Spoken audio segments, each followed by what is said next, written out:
જંત્રની વિસંગતતા બાબતે જે રજૂઆતો મળે છે એને ધ્યાને રાખી સરકારશ્રીએ ઓનલાઈન પોર્ટલમાં વાંદા સ્વીકારવાની પ્રક્રિયા ચાલુ કરી દીધી છે.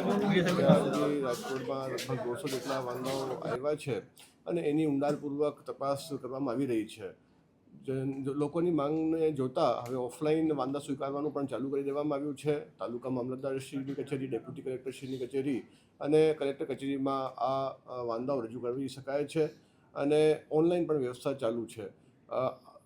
એ દિશામાં કલેક્ટર લેવલની એક કમિટી બનાવવામાં આવેલી છે જે આ બધા જે ફરિયાદો છે એનું અભ્યાસ કરી સરકારમાં પોતાની ભલામણ કરશે. જે આ બાબતે નવા કમિશનર સાહેબની નિમણૂક થઈ ગઈ છે, જે ટૂંક સમયમાં ચાર્જ સંભાળશે અને મને ઉમ્મીદ છે કે એ પોઝિટિવલી આગળ આ દિશામાં કાર્યવાહી કરશે.